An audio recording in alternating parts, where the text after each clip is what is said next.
One. Hey guys, Iconiy here, And this is Greymist. and we're gonna be dual casting a game here between Dangeresque and Chrome, yeah, in a Pokemon battle style. Gray, would you mind telling them exactly what a Pokemon battle is? Oh yeah, obviously Pokemon Battle is from the Pokemon series, but what we do in StarCraft 2 to make it a lot more fun, this is kind of from it's not really a clan battle, we kind of had an inter-clan sort of battle. We just divided it randomly two teams of 4 players each. And what you do is you pretty much just have a straight-up Pokemon battle, but with players. You just match them up into a best of one, and when one person loses, they fainted, and they obviously get eliminated from the team, and you move on until all of your team's eliminated. And the other person gets 4,000 of whatever that money system is in Pokemon. We should implement some sort of money system into the next one. That'd be kind of fun. That'd be kind of hilarious. Maybe give people revives, maybe potions, Charmanders, I don't know. But regardless, I guess we're ready to go ahead and start this thing. Alrighty, so I'm gonna go ahead and count us down. Then we'll go 3, 2, 1. Alrighty, well, will you introduce the players? Well, I guess you already kind of introduced the players. We do have Dangerous spawning as the pink Zerg pieces up in the top, and on the right position, Chrome spawning as the orange Protoss. Now, Chrome, do you mind if I tell them a little bit about what these players are known for? Absolutely. Well, Chrome, of course, me and you haven't gotten a good chance to play with him very often. He is in Diamond League. He ladders quite often, doesn't do as many custom games to practice. All I know of him is he's a pretty solid Protoss player. He does a pretty solid macro, pretty standard Protoss game. Nothing really crazy, zany out of him. However, Dangeresque is actually my brother, and me and him have a very similar style. We were talking about this earlier. How me and him both go for the wacky, crazy stuff that no one ever expects, and it ends up working regardless of how stupid it sounds, like mass DT and Protoss vs. Protoss when they have observers. Actually ends up working weirdly. And me and Danger have been working for a while on Zerg vs. Protoss builds, so it'll be really interesting to see how that turns out in this game. Yes, as I recall, I believe actually I was actually watching this while. I believe I was actually spectating this. I'm gonna actually check. Yes, I was. I see my name on the spectators list. I think I was as well. This happened a couple of nights ago. Yeah, that's right. That is correct. So of course, many games since then. But indeed, I think it's the only game I've actually ever seen Chrome play, except maybe one that I've casted of him before. And I remember seeing this. He's actually he's just a really good Protoss player. Right. But no, I'm and looks like yeah. Danger's actually talking about Chrome was trying to hide a pylon up in the top right. He tried to hide a probe up there, presumably to build a pylon. Danger ended up scouting it, so got that removed. Oh, I think I remember that. That was from the game earlier where Chrome had proxied Xandix in the game earlier to knock him out. Right, exactly. Protoss was Protoss, yeah. But yeah, so it looks like this probe's gonna sit here and peck away at the hatchery. He's frustrated. I'm pretty sure that was a... Yeah, that's a 14 hatch. Yeah, that's a 14 hatch. Alrighty. I didn't see the 3 drones building at first, and I thought it was a 17 hatch, and that was going to be crazy, but it wasn't. It disappointed me. And then we see the pool going down to deal with Protoss. Zerg can get away with this on this map. This is why many Zergs do actually favor Scrap Station, because there's almost nothing you can do to block this hatchery from going down. Just the rush distances are so long. Indeed, Scrap Station I think is I think it's one of the strangest maps in the entire Blizzard map pool. It definitely requires its own, yeah, it requires its own unique playstyle from all 3 races. I mean, because it's just so different. It is. I mean, just with the close air positions alone, I mean, change how you're going to play this map. I mean, you can easily go any race as some sort of air tactic, whether it's Terran as Banshees, Zerg as Mutas, or even Protoss with a Voyager or Phoenix combo. I mean, air is so viable in this but I don't think we're going to see it, or at least not early on, because it looks like Chrome's just going 3 gateways at the moment. And then... Right, he hasn't gotten his second gas yet, and that's a very good tell that he's probably going to go for 3 Warp Gate expand, maybe with some Stalkers, because normally if you're going to go for the 3 Warp Gate expand with Sentries, you get that second gas, so you can, even though you won't have as many probes mining minerals, you'll get the more gas to make more Sentries, which will save you minerals.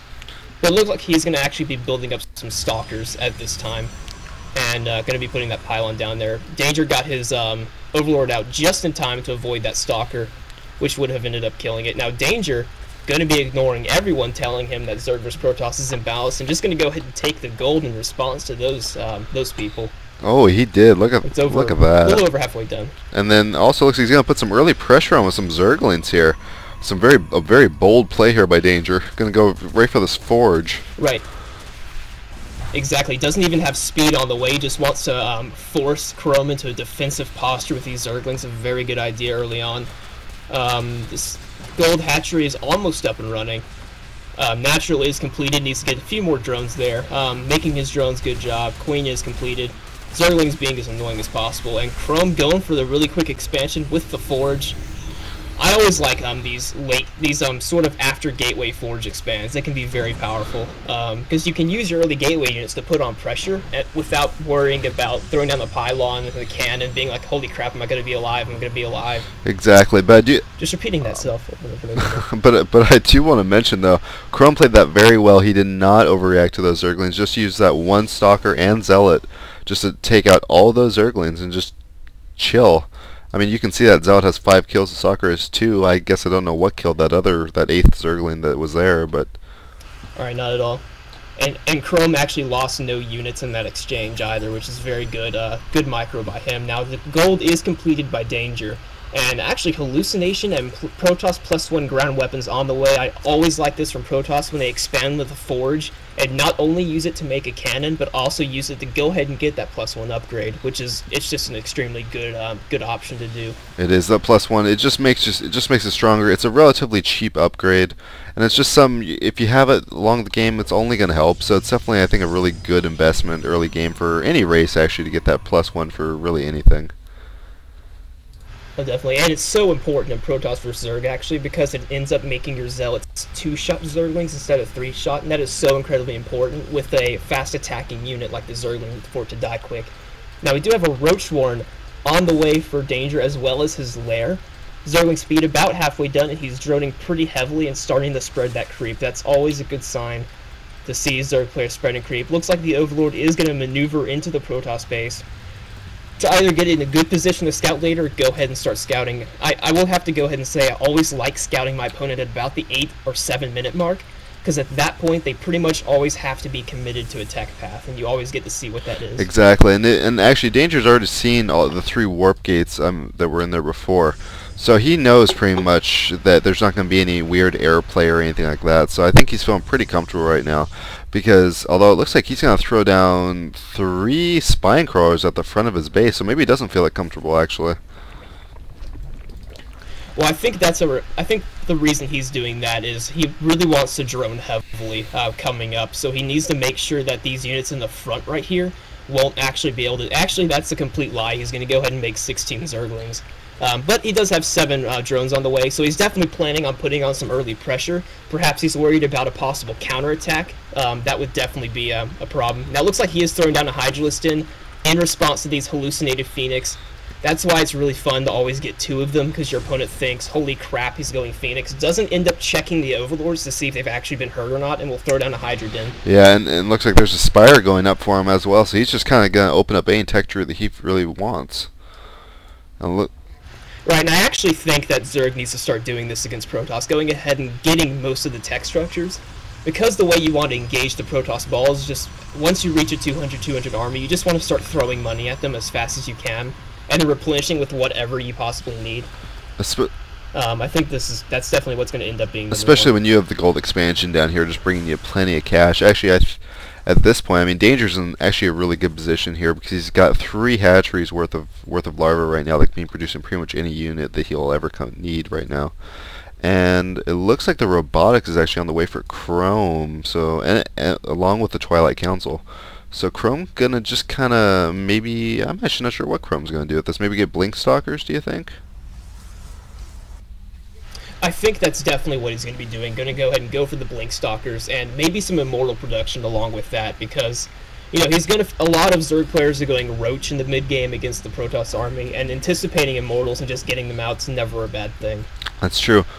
However, you of course need to know he's going roaches. Now it looks like actually Chrome has seen every tech tree in Danger's base. He did see the Spire and he did see the Hydralisk End, so he has a pretty good idea what's going on. Although he has not seen the Danger is trying to get his 4th Expo already, so that could be a pretty big thing if Chrome doesn't scout that out real quick. And actually, I believe Chrome still does not know about the gold expansion either. So Chrome is definitely kind of down at this point on scouting, although there is an observer going over to Danger's base right now, so that'll help out a little bit, I think. Exactly. Icon, out of curiosity, what time are you at in the replay right now? I think I accidentally had it on 2x speed, and I'm a little bit ahead of you. I've been slowing down, but just go ahead and give me where you are. I am at right 12:53. Yeah, I'm just a little bit behind you, so I'm going to pause. Tell me when you get to 13 minutes and 30 seconds, and just keep casting. Alrighty, well, it looks like there are some Hydras here. I do see one Mutalisk, although I could have sworn I saw more. Oh yeah, here they are. They're flying over into Chrome space right now, along while the Zerglings are walking into the base. Going to go right down to the mineral limes. All these probes are not doing anything. They're standing still, so they're going to start fighting for their lives. I just hit 1330, by the way. Mutalisks have been thwarted up by all the Stalkers. And the Zerglings are still wreaking havoc down here in the probe line. My gosh, there's a ton of probes going down. I think Chrome's just realized they're bringing this entire army back down, but all these Zerglings are being cleaned up, but I think plenty of damage is going to be done. If I look at the units lost hub, if I can click on the right button, which is, wow, I can't remember the right button. Right, and actually, Icon, the income tab actually says it all with the harvester count. 27 workers for Chrome to 61 drones of Danger. He is so far ahead economically right now. And I think a major reason is definitely not the 4 Nidus Worms going down right now on Danger's base, but the fact that Chrome actually has his entire army on one hotkey. You didn't need your entire army to engage those mutas at the top, you just needed the Stalkers. So he could have moved those Zealots down to the bottom and